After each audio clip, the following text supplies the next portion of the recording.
Every day, something dramatic happens in the Caribbean that affects our lives. We'll give you the details. We'll give you the facts on Caribbean Perspective with Eddie Frederick. Host Eddie Frederick.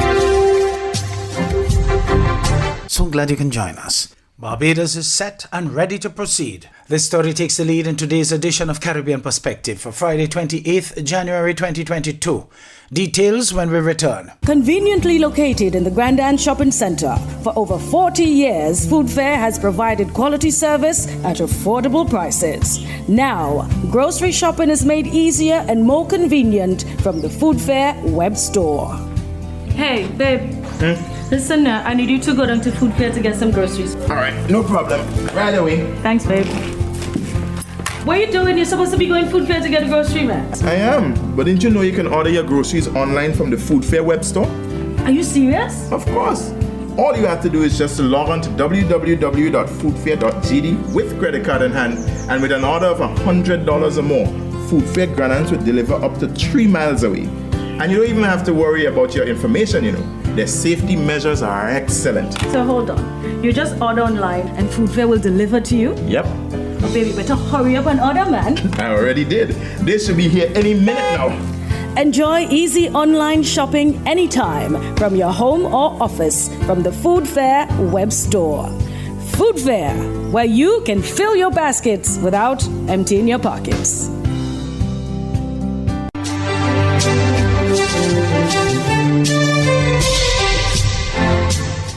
Welcome back.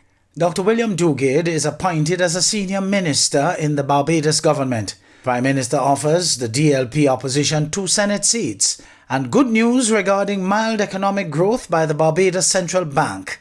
More in this Barbados Today news item. The freshly installed Barbados government immediately got down to business today, pledging to keep democracy alive while serving the interests of all Barbadians. Ministers and government senators were sworn into office by President Dame Sandra Mason this morning at State House. There was one addition to the cabinet, former Housing Minister Dr. William Duguid. I have now invited Dr. William Duguid to serve as Senior Minister in the Office of the Prime Minister with specific responsibilities for coordinating all infrastructure projects. Dr. Duguid, we welcome you to the cabinet. He will also have day-to-day responsibility on all town planning matters on my behalf. Prime Minister Mia Mottley pointed out that her 19-member cabinet, down from 24 ministers last year, will see the newly appointed senior ministers taking the lead on delivering government's key objectives. We have chosen to break new ground in the making of a smaller cabinet, but in the sharing of the burden, for as you know, I truly believe that many hands make light work. It is against that backdrop, therefore, that I welcome the 4 senior coordinating ministers and the Deputy Prime Minister to carry the burden of what will come, I believe, to be regarded as one of the largest and most difficult challenges facing any post-independent government in this country. We know that growth must continue to be the first order of business. And to that extent, therefore, the choice of Dr. Duguid in being able to come to work every day to help government's capital programs move is absolutely critical. Reiterating her administration's intention to enhance governance, the Prime Minister again extended the offer of 2 Senate places to the Democratic Labour Party, which failed to secure any seats in the election. Victory must never allow us to believe that it is a license to obliterate those for whom others voted. This is who we were raised to be as Barbadians. And I trust and pray that on this occasion, the officers and members of the Democratic Labour Party will recognize that this is not a political trick, that this is a genuine desire to keep our multi-party democracy alive in spite of the mandate given to the Barbados Labour Party government. On the heels of the installation of the new government, the central bank today delivered an upbeat report on the economy. In his review of last year's performance, Governor Cleverson Haynes reported modest growth in 2021, driven mainly by a rebound in tourist arrivals. The economy registered mild growth in 2021 as new waves of infections at home and abroad slowed the recovery of the tourism sector and kept output well below pre-pandemic levels. However, for the third consecutive quarter, economic activity registered an upturn from the sharp decline the previous year. Preliminary data suggests that the fourth quarter-on-quarter recovery of 11.5% enabled economic activity to rise by 1.4% for 2021. The modest growth for the year was reflected in higher private sector spending, but the continued depressing effect of COVID-19 on the tourism sector and on private sector investment tempered the extent of the recovery. The revival of the tourism sector strengthened during the last quarter of 2021.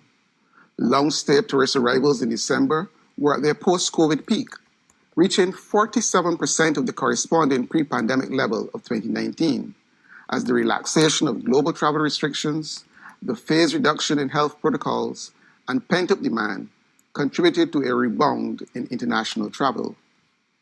The steep fall in arrivals in the first quarter following the 2020 end-of-year spike in domestic COVID-19 infections, however, outweighed the gradual improved performance over the last 3 quarters and contributed to an overall decline for the year of 26%. Governor Haynes is expecting a major pickup in economic activity this year, but he noted this is dependent on external shocks, including the ongoing COVID-19 pandemic. The outlook for the tourism sector looks more favorable now than it did a year ago, with the increased availability of vaccines and the reopening of economies to international travel and business activity.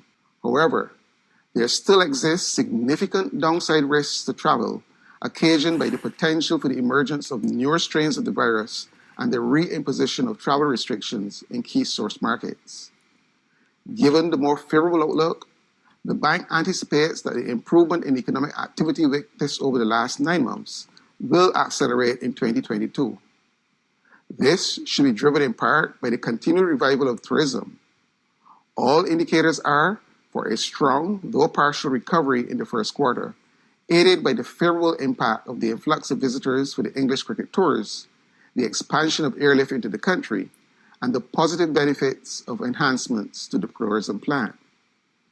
In addition, the bank is encouraged that some of the delayed medium to large-scale tourism development projects will get underway in 2022.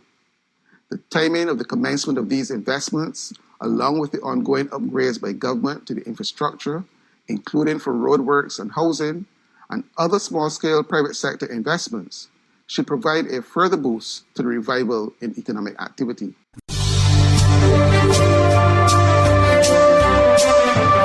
You're listening to Caribbean Perspective with Eddie Frederick.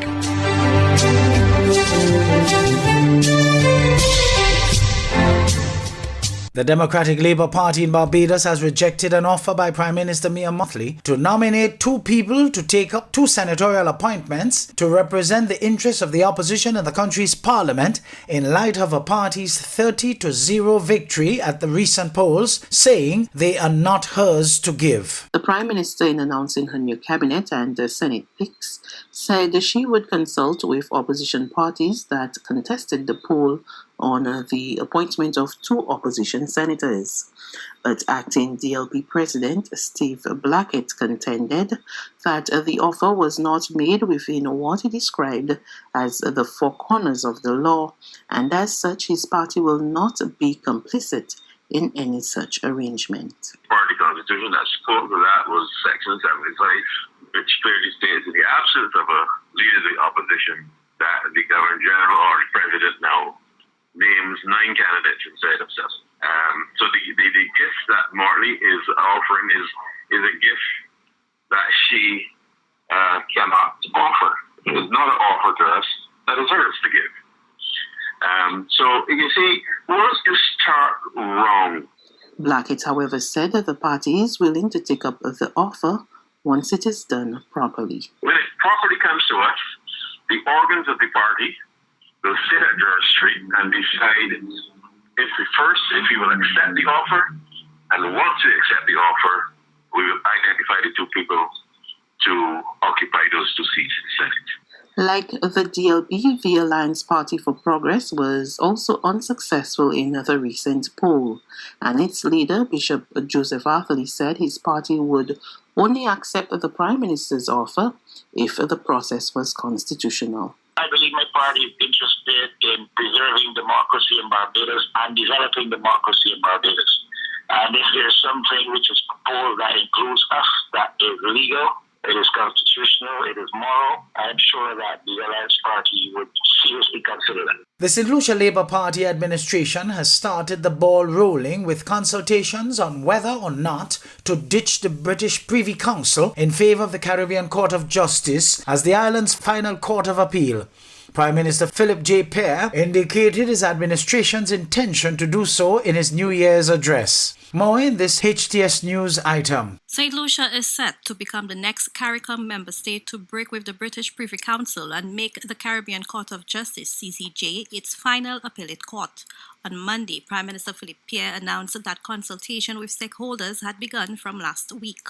The president of the court was here to discuss with the Bar Association, to discuss with civil society, to discuss with all the parliamentarians, both government and opposition, to discuss the CCG, all the any misgivings they may have, any information they may need, they will have to discuss it. And I want to tell you, there's been $100 million trust that has been put in place to finance the CCG. So it will be no charge on our people now. So it will not come at a charge because that money has been put in trust a few years ago. With the government having secured a 2/3 majority in the parliament, changes to the constitution, says the Prime Minister, can be made without the need for a referendum. However, he did indicate that the administration wants input from all sectors of society, and as such, the opposition was present at the consultation meetings. After 43 years of independence, says Prime Minister Pear, it is time for St. Lucia to demonstrate confidence in regional jurists and the CCJ's ability to provide fair, equitable, independent and affordable access to justice. Over the last couple of years, I think there's only been one case that has gone to the Privy Council. And if you're talking about justice for ordinary people, if you're talking about justice for the poor man, then there needs to be a final court that you can go to if you are aggrieved. It costs £5,000 just to begin the filing at the Privy Council. £5,000.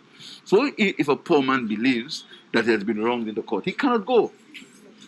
So the Caribbean Court of Justice, the CCJ, will make justice available, will make justice possible for everybody.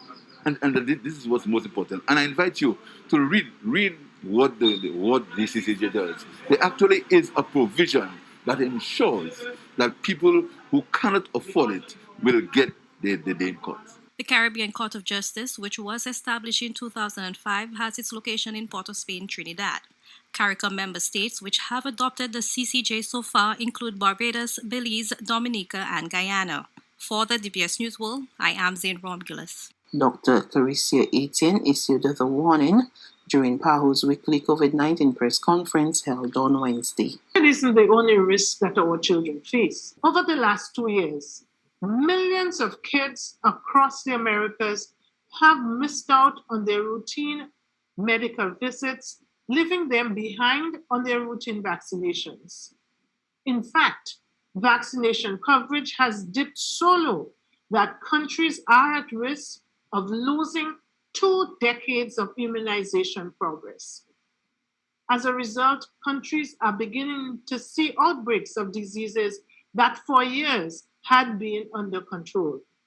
Brazil, for instance, is fighting an ongoing measles outbreak, while Haiti and the Dominican Republic are combating ongoing diphtheria transmission that is threatening children's growth and development.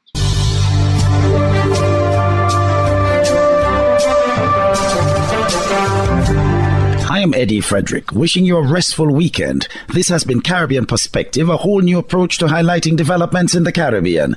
In the meantime, please continue to log on to CaribbeanPerspective.com for more daily news and more.